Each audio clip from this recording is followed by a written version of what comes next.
Are you ready for the truly shocking truth about survival in hellish conditions, where even the most prepared and well-equipped European explorers froze to death in just 2 days?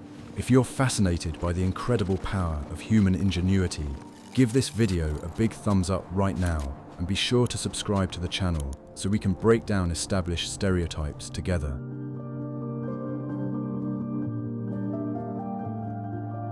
Just imagine this terrifying scene. In the endless, ice-wind-swept expanses of the harsh northern mountains, the Crow Indians weren't just fighting for their lives, they lived for months in absolute comfort, unattainable to outsiders, at extreme temperatures of -45 degrees. While the colonizers' proud expeditions perished one after another from frostbite, the indigenous people calmly raised their children and went about their daily lives.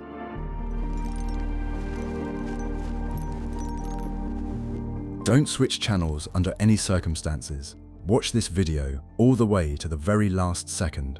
At the end of the episode, a stunning exclusive awaits you. You'll learn in detail exactly how the Crow built their unique winter camps and why their ingeniously modified tipis easily withstood the most terrifying ice storms. Bundle up, pour yourself some hot coffee. We're beginning our frosty investigation. What if I told you that everything you believed about winter camps is a lie? The Crow never set up their camps on open plains during the bitter cold. They sought out deep mountain valleys surrounded by a dense ring of high cliffs. The stone walls acted as a natural shield, breaking the icy winds long before they reached the settlement. Huge boulders stored the meager heat of the sun during the day and slowly released it at night. I'd love to hear your thoughts, so please leave a comment below. Could you survive even one night in such conditions? And be sure to subscribe to the channel. The Native Americans carefully studied the terrain before driving the first stake into the frozen ground. They always chose sites with a slight slope facing south. This allowed them to catch as much sunlight as possible during the short winter days. A thick layer of snow on the north side of the slope served as an additional barrier against the coldest winds. Each campsite was planned with the movement of shadows from the neighboring mountains in mind. An important factor was the presence of a frozen stream or river nearby. They would break through the thick ice with heavy stones to gain access to clean water. The water beneath the thick shell of ice never froze all the way to the bottom. The men cleared the path of snow to make access to the water as safe as possible. The layer of snow around the hole was packed down until it was as hard as asphalt. The Crow also paid attention to the thickness of the snow cover in the valley. They avoided places where snow accumulated in huge, loose drifts. Instead, they looked for areas with dense, wind-compacted snow. Such snow could be cut into blocks and used for additional construction. The solid foundation prevented the heavy structure of the dwelling from sinking under its own weight. The trees around the camp served as an additional windbreak and a source of building materials. The Crow chose sites near old coniferous groves. The dry branches of the lower canopy broke off easily and served as excellent fuel. The thick trunks of the pines cut through the air currents, reducing the wind speed inside the camp itself. The Indians tried not to cut down living trees in the immediate vicinity of their tents. The distance between individual dwellings in the camp was calculated with mathematical precision. Tipis were placed close enough together to create a shared, wind-sheltered area. However, passages were left between them to allow residents to move freely. This layout eliminated the risk of snow falling from one roof, damaging a neighboring tent. The entire camp took the shape of a crescent, with the convex side facing the prevailing winds. Before erecting the framework, the ground was carefully prepared. Snow was cleared down to the bare ground with wooden shovels. The frozen ground was warmed with small fires so that it could be leveled. Pits and uneven spots were filled with fine gravel and dry soil brought from elsewhere. Only after creating a perfectly level site did the process of erecting the tipi itself begin. Particular attention was paid to the orientation of the dwelling's entrance. The doorway always faced strictly east toward the rising sun. This not only had cultural significance, but also served a purely practical purpose. The eastern side of the valley was usually the least exposed to strong gusts of wind. The first rays of the sun immediately illuminated and slightly warmed the space in front of the entrance. The site was chosen with a long-term stay in mind. The Crow understood that moving camp in the middle of winter was deadly dangerous. They assessed the supply of deadwood around the campsite for several months ahead. Every detail of the landscape was viewed through the lens of long-term survival. Nature became not an enemy, but the chief ally of the Native American engineers. A wise choice of site solved half the problems posed by the winter cold. The right location provided better protection from the wind than any man-made wall. Rocks, snow, and trees became elements of a unified safety system. You can see just how precise these people's calculations were by simply studying their campsites. Be sure to share your thoughts in the comments, and don't forget to subscribe to the channel. The secret that people pay thousands for is hidden in the architecture of a typical Native American dwelling. The classic teepee, used in the summer on the plains, was completely unsuitable for the Canadian winter. The Crow radically altered its design, transforming the lightweight tent into a true mountain fortress. They reduced the structure's height, making it more squat and hurricane-resistant. The angle of the walls became less steep so that snow wouldn't accumulate on the top. The foundation of the mountain tipi was a reinforced wooden frame made of thick poles. Unlike the summer version, the Crow used twice as many support poles in the winter. The poles were selected from sturdy mountain pine, capable of withstanding enormous loads. They were dug deep into the ground and securely bound with thick rawhide straps. This structure did not deform even under the weight of a half-meter layer of wet snow. The tipi's covering also underwent significant changes. Instead of the usual thin hides, the Native Americans used thick winter hides with dense fur. They sewed them together using a special stitch that kept out moisture and cold air. The fur was always directed inward to maximize heat retention. On the outside, the hides were thoroughly rubbed with animal fat to create a waterproof layer. The usual entrance flap was replaced with a complex vestibule system. The Crow built a small corridor out of additional poles and skins in front of the main entrance. This vestibule served as a buffer zone between the icy street and the warm interior.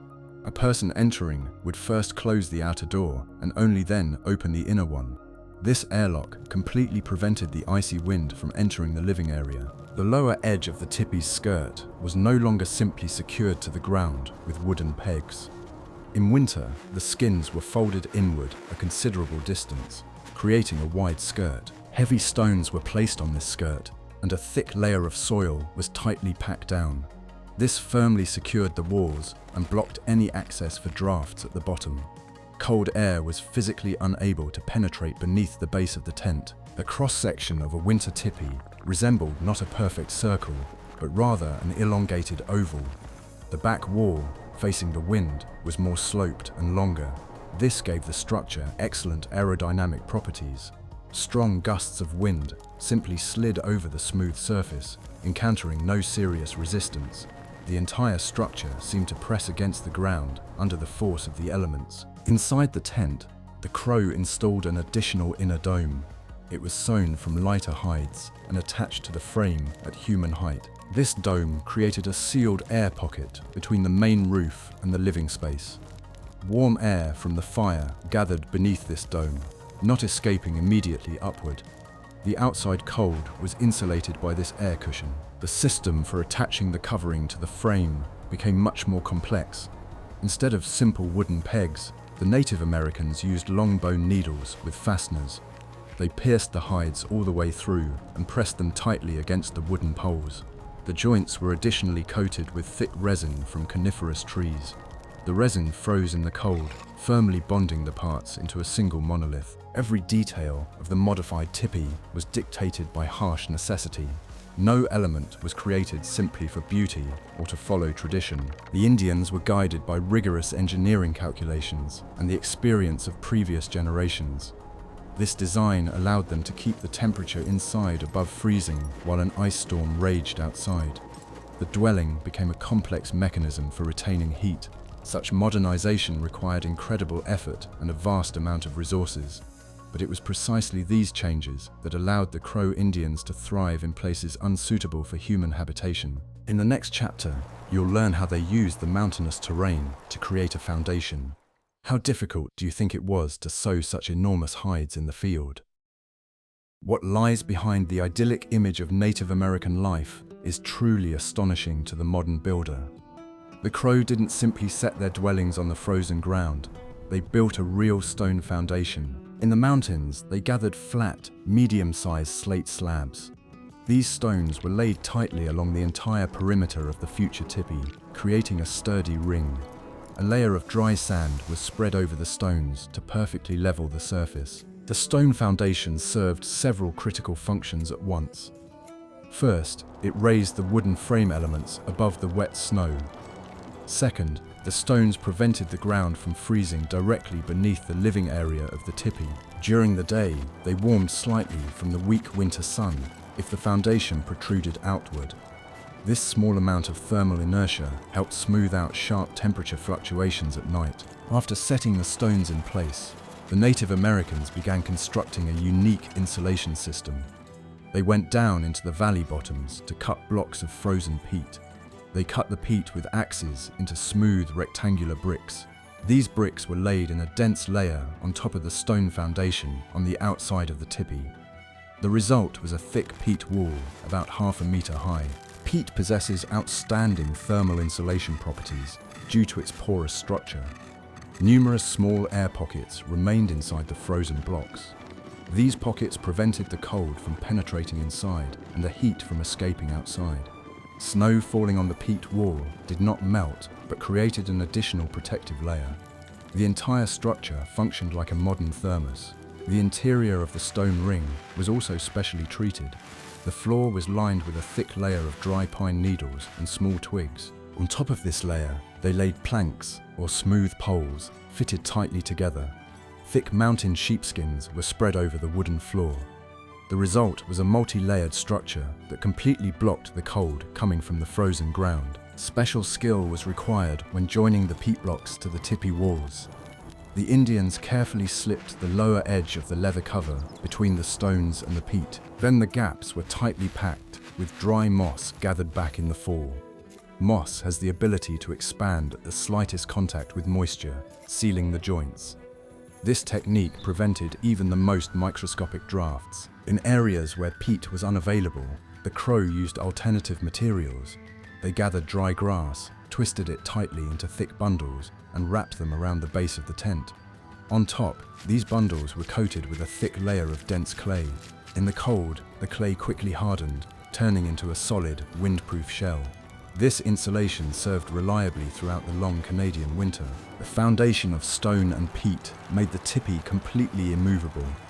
Even the strongest gusts of mountain wind could not budge the structure. The heavy base securely anchored the lightweight upper frame. This allowed the Native Americans to sleep peacefully without fear of the tent collapsing at night. The entire system functioned as a unified architectural ensemble. The use of local materials demonstrates a deep understanding of the laws of physics. The Crow took from nature only what lay at their feet. Stone, peat, moss, and clay were transformed into high-tech building elements. Their knowledge was passed down from generation to generation, constantly refined through practice. This was the result of centuries of adaptation to the extreme conditions of the northern mountains. Insulating the foundation was only the first step in combating the cold. The true marvels of engineering were found inside the dwelling itself. This unique system deserves to be known by as many people as possible. If you enjoy learning about such incredible survival technologies, please like this video. Are you ready to learn the truth about how Native Americans stayed warm inside their tents? The heart of a Crow winter camp was not a typical fire, but a complex heat distribution system. They abandoned the traditional large fire in the center of the dwelling. Instead, they dug a deep, narrow trench into the earthen floor. This trench served as a closed combustion chamber. Large, smooth stones collected from riverbeds were laid at the bottom of the trench. These stones played a key role in accumulating and releasing thermal energy. Firewood was placed on top of the stones and lit in a special way to ensure slow smoldering. The Native Americans used only dry hardwood. It produced maximum heat and minimal sparks. which was critical for fire safety. The slow burning in the trench allowed the stones to heat up to extremely high temperatures. When the active flames died down, the stones continued to radiate steady, gentle heat. This heat slowly rose upward, evenly warming the entire tipi. The stone heat accumulator worked for hours without requiring a constant supply of new firewood. The Native Americans could sleep peacefully all night without waking up from the cold. To enhance the effect, the Crow set up a small screen of damp branches around the hearth. This screen directed the heat currents along the floor, preventing them from immediately rising to the ceiling. Hot air circulated around the perimeter of the tent, warming the sleeping areas. This convection system kept the temperature near the floor and near the ceiling nearly the same. In a classic tipi, the temperature difference could reach several dozen degrees. During severe frosts, the technique of hotbeds was used. Men would retrieve several red-hot stones from the hearth using thick wooden tongs. These stones were placed in small depressions in the ground, directly beneath the sleeping areas. A thin layer of sand was poured on top, and thick bison hides were laid over it. The bed remained hot until morning, ensuring a deep and safe sleep. Gathering firewood for this system required strict discipline. The Crow never cut down whole trees, preferring to collect dry fallen branches. Branches were sorted by size and thickness before winter even began. Inside the tipi, there was always a supply of firewood for several days in case of a severe blizzard. The firewood was stacked in a tight wall, which served as additional insulation against the wind. The intensity of the fire was regulated using special air channels. The Indians dug small tunnels from the edge of the tipi straight to the hearth.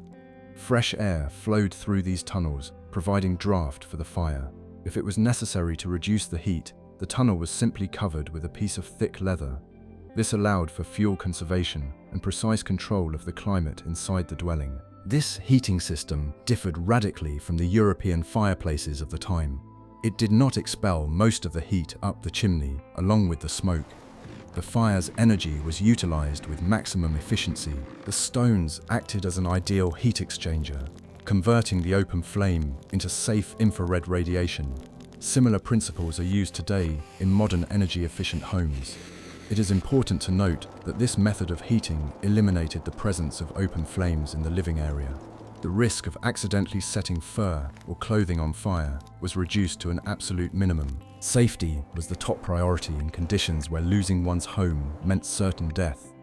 The ingenuity of every element of this system is truly admirable.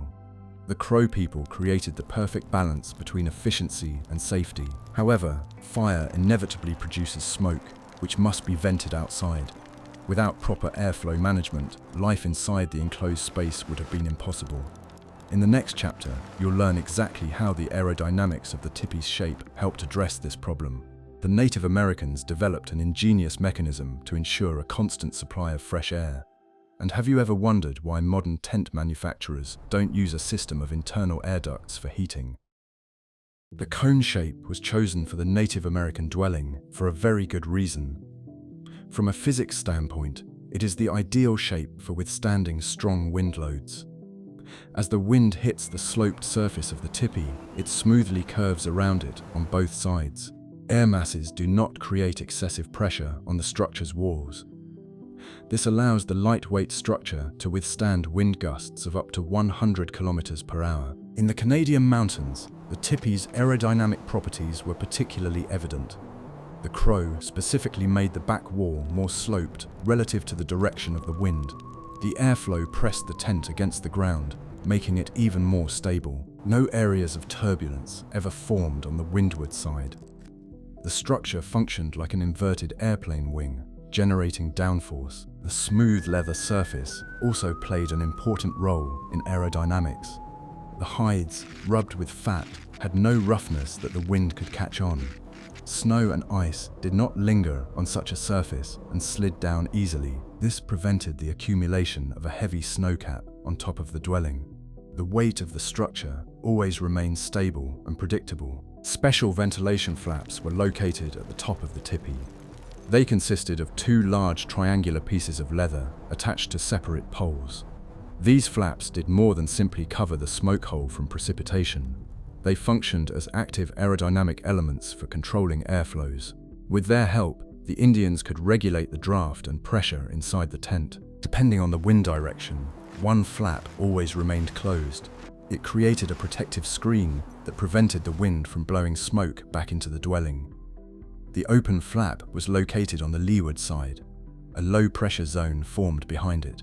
This zone literally pulled smoke out of the tipi like a powerful pump. Adjusting these valves required considerable experience and an understanding of wind patterns. Long poles attached to the outside of the tipi were used to control them. The Native Americans adjusted the position of the valves several times a day as the weather changed. Proper adjustment ensured that no smoke accumulated inside the tent. A mistake could lead to the tent filling with smoke quickly and the need to ventilate it. In winter, the valves were closed almost completely, leaving only a narrow slit for smoke to escape. This minimized the loss of precious heat from the upper part of the dome. The narrow slit increased the speed of the outgoing airflow. Smoke burst out in a powerful stream, not having time to cool down inside. This design prevented condensation from forming on the upper poles. A system of internal braces provided the dome with additional stability. Sturdy leather straps connected the opposite poles of the frame at human height.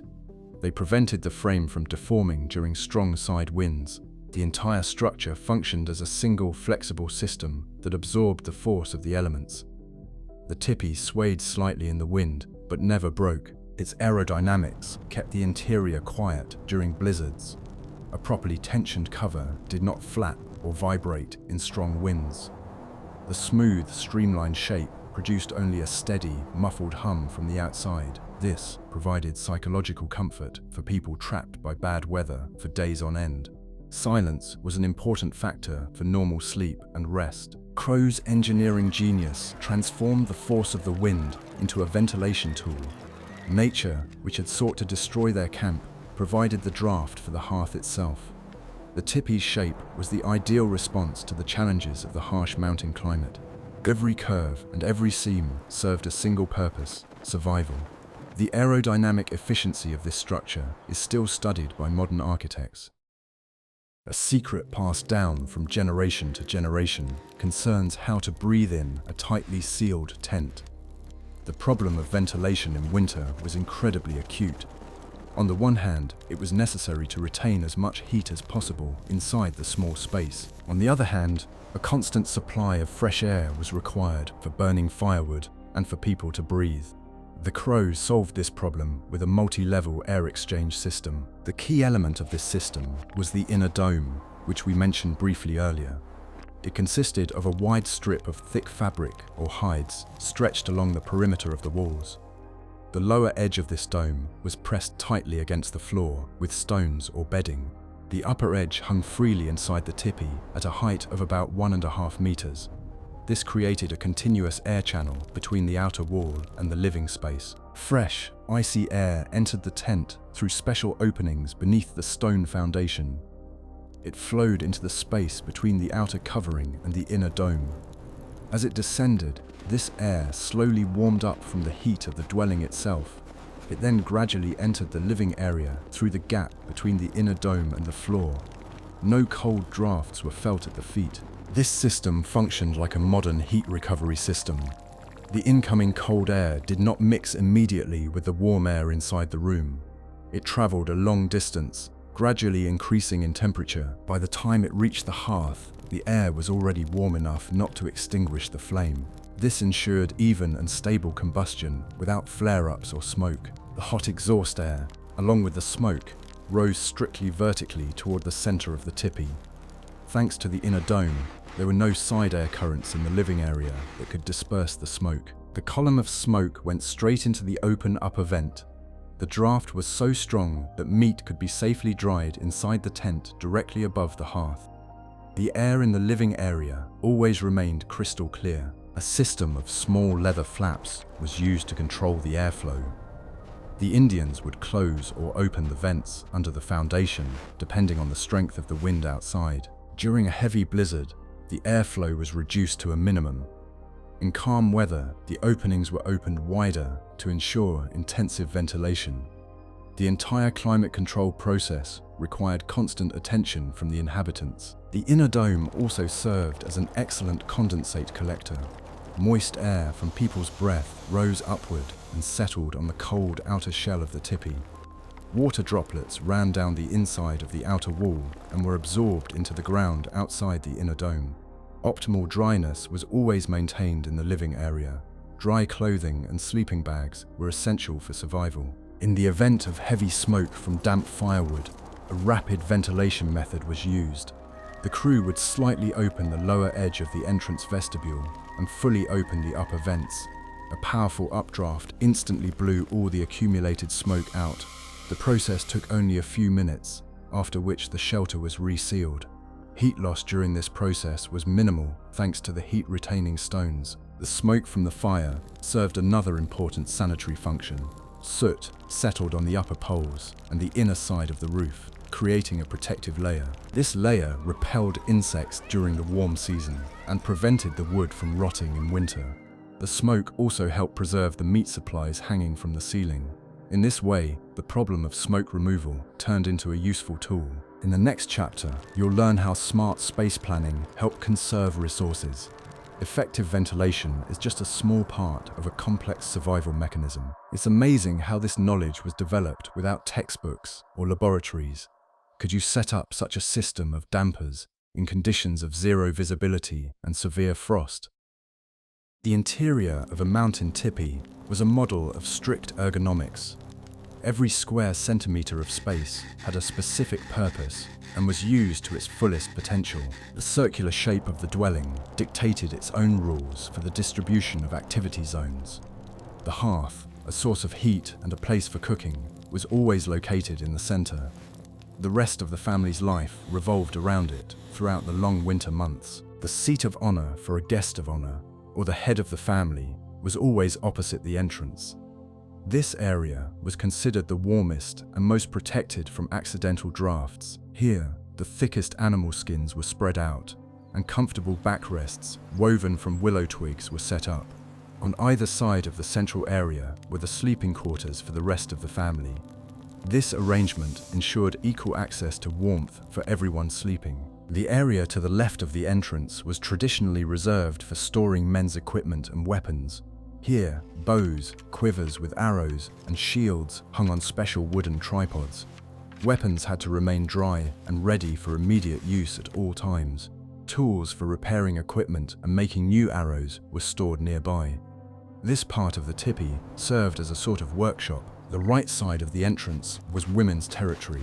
Kitchen utensils, food supplies for the coming days, and tools for tanning hides were stored here.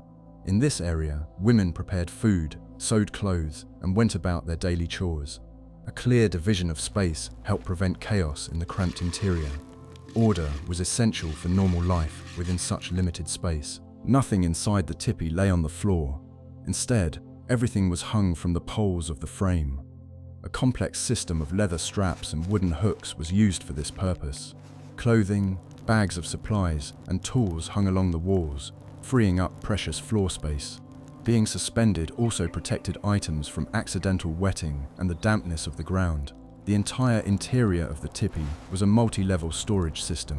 The space between the inner dome and the outer wall was not left empty either.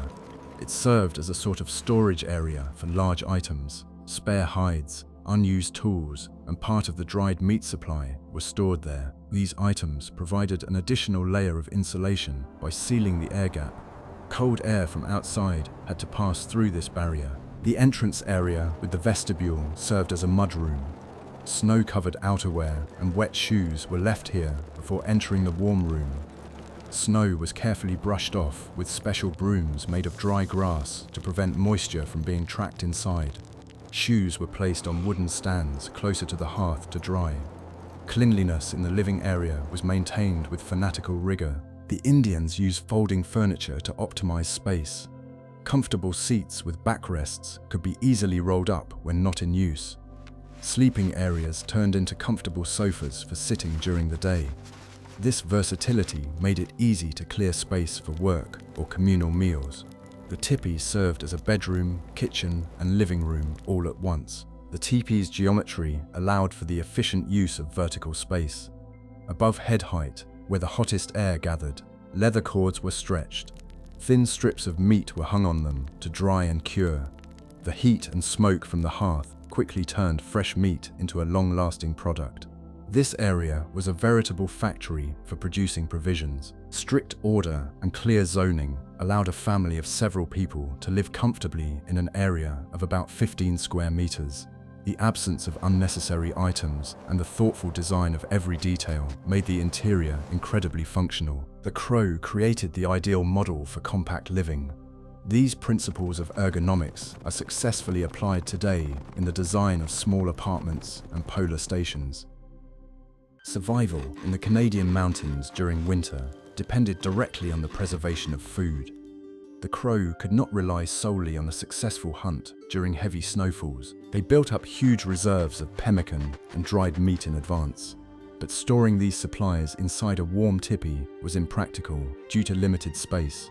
To solve this, the Indians harnessed the power of nature itself, turning the permafrost into an ideal refrigerator. The main storage areas were set up outside the living camp, but within sight. The Native Americans dug deep pits in the ground long before the onset of severe frosts.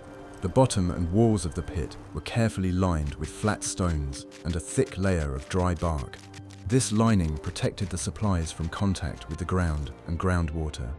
These caches could hold hundreds of kilograms of preserved meat. Large leather bags of pemmican were placed inside the stone well.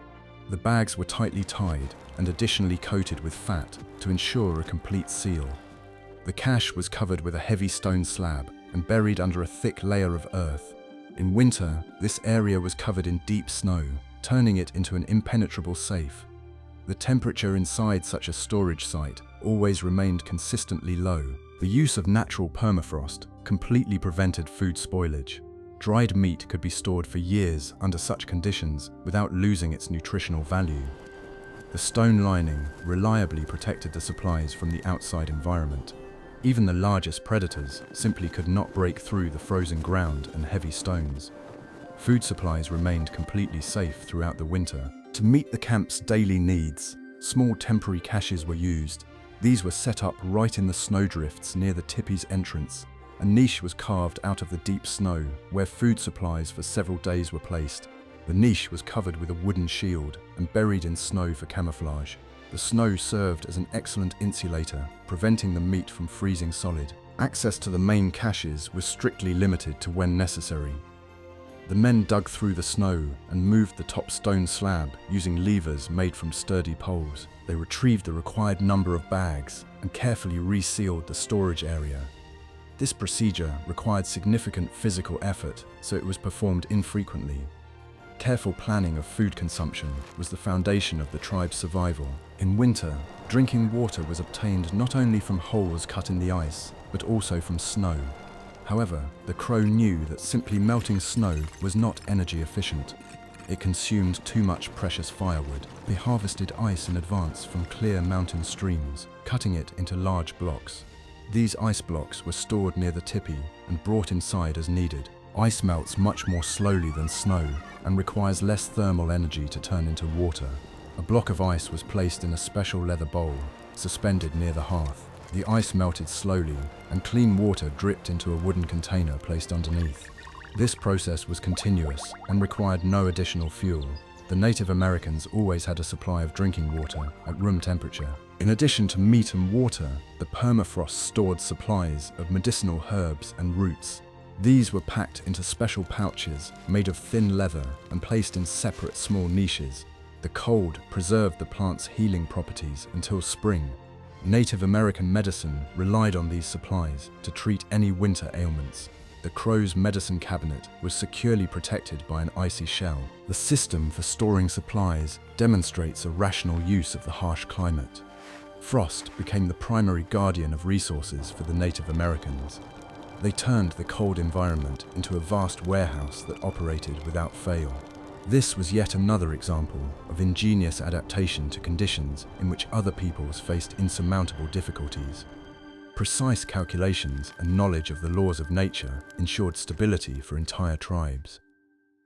The greatest threat to a winter camp in the mountains was not low temperatures, but snow. Heavy snowfalls, accompanied by strong winds, could bury the camp under a layer several meters thick in just a few hours. The Crow fully understood this danger and developed a set of measures to protect their dwellings. They never left anything to chance, building a multi-level snow retention system. The camp's engineering was designed to manage massive amounts of snow. The first line of defense consisted of the natural barriers we discussed in the first chapter. But when the terrain was insufficient, the Indians erected artificial barriers, a considerable distance from the camp, on the side facing the prevailing winds. They built long fences out of deadwood. Thick branches and the trunks of fallen trees were driven into the snow and interwoven with one another. This crude wall slowed the wind, causing the snow to fall before it reached the tents. A second line of defense was created directly around the camp itself. The Crow used snow blocks carved from dense snowdrifts to build high ramparts. These snow walls were erected in a semicircle, shielding the camp from the full force of the blizzard. The ramparts were sloped so that the wind would roll smoothly over them rather than destroy them. Behind these walls, a wind shadow zone formed where snow hardly accumulated. Maintaining the campgrounds was a daily duty for all able-bodied family members.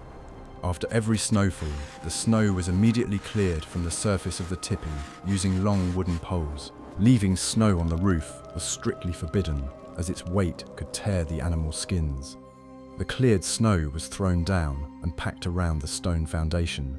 This further reinforced the dwelling's lower insulation. The paths between the tents and the way to the ice hole were kept in perfect condition. The snow wasn't just swept aside, it was trampled down with special wide snowshoes until it became solid ice. These paths turned into narrow canyons amid the high snowdrifts. One could move quickly along them, even in the midst of a blizzard, without sinking up to one's waist.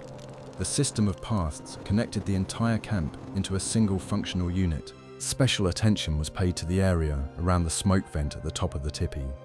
Snow accumulating there could block the smoke outlet, which would lead to serious problems. Special long poles with hooks at the ends were used to clear the top. With their help, the Indians could brush off the snowcap without leaving the tent.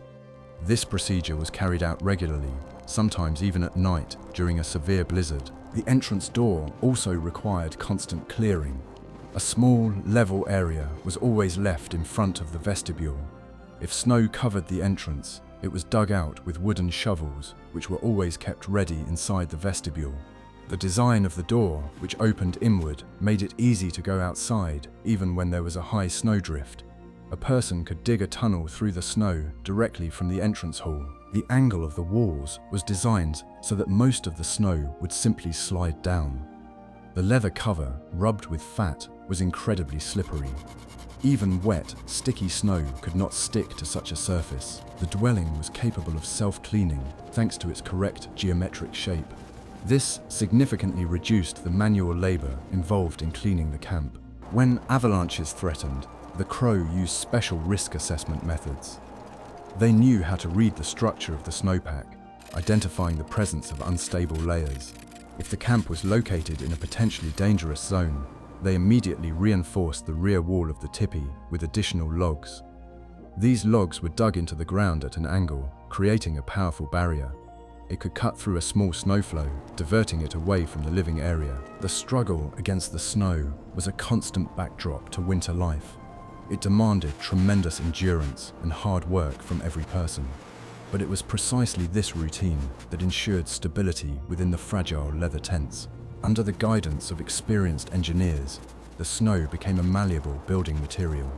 The Crow camp stood as a reliable fortress in the middle of the White Plain. The Crow Indians' winter camp in the Canadian mountains was an outstanding architectural complex. It was not merely a pioneer encampment, but a technologically sophisticated system. It took into account the laws of aerodynamics, thermodynamics, and material resistance. European travelers in similar conditions often faced critical difficulties due to a lack of necessary knowledge. The Indians, however, lived a full life, ensuring comfort for themselves and their loved ones. The success of this technology lay in a profound understanding of the environment. The Crow did not attempt to alter nature through brute force or complex mechanisms. They integrated their dwellings into the natural landscape, using its features to their advantage. Stones, snow, peat, and wind became elements of a unified life support system. Nature itself protected those who knew how to play by its harsh rules. Every detail of the tipi was perfected through centuries of observation. Ineffective solutions were discarded, while successful innovations were carefully passed down to future generations. It was a process of natural selection in engineering, where every decision carried immense weight. The result was a dwelling perfectly suited to specific extreme conditions. The modified mountain tipi represented the pinnacle of nomadic architectural development. Insulation, heating, ventilation, and food storage worked in an inseparable system. It was impossible to change a single element without disrupting the functionality of the entire system. If the inner dome were removed, the tipi would fill with smoke. If the angle of the walls were altered, the structure would collapse under the weight of the snow. The Native Americans viewed their home as a single, coordinated mechanism. They cared for it just as meticulously as they did for their own equipment. Social organization within the community played a vital role. Surviving in such conditions was much easier through collective effort. Only the coordinated work of the entire group allowed them to erect a secure camp and gather the necessary supplies. Discipline, the division of labor, and mutual aid were just as essential as a wooden shovel. Crow society was ideally adapted to collective labor in a harsh climate. Crow technologies challenge our modern perception of comfort. We have grown accustomed to relying on electricity, fuel, and complex heating devices. The Native Americans achieved remarkable results using branches, stones, and pieces of leather. Their solutions were completely eco-friendly and left no trace in nature. A camp abandoned in the spring would blend completely into the landscape within a few weeks. Today, many elements of traditional Native American dwellings are studied by experts in extreme tourism. The principles of multi-layered insulation and the creation of air pockets are applied in the manufacture of modern equipment. The aerodynamic dome shape is used in the design of tents for high-altitude mountaineering. The knowledge gained at great cost in the Canadian mountains continues to be applied to this day. The history of Crow winter camps teaches us to respect the experience of Indigenous peoples. What seems simple at first glance turns out, upon closer inspection, to be incredibly complex and effective. Their engineering was based on practical experience and keen observation of the world. It was a science of adaptation, proven by centuries of history, and this experience deserves the closest study and preservation. When the cold wind howls outside the window, it is hard to imagine oneself in a leather tent, but it was there, amidst the snow and rocks, that the human mind demonstrated an incredible capacity for creation. The Crow Indians proved that humans can find solutions to any climatic challenge. Their winter camps will forever remain an example of human ingenuity, endurance, and hard work. This story inspires and compels us to take a fresh look at our own capabilities. Every pole driven into the frozen ground, and every stone laid symbolized the triumph of knowledge over the elements. Crow engineering conquered nature not through confrontation, but through perfect harmony with it. This is a lesson that modern society is only beginning to truly appreciate. We have much to learn from people who turned -45 degrees into just another condition of the problem, a problem they have solved brilliantly for many generations. I hope this deep dive into the survival engineering of the Crow Native Americans has changed your perspective on life in extreme conditions. The legacy of the indigenous peoples of North America holds many more incredible engineering and architectural secrets. What aspects of the daily life, technology, or survival of the Great Plains tribes would you like to explore in future videos? Share your suggestions and requests in the comments. Be sure to subscribe to our channel so you don't miss new exciting stories about the power of the human mind.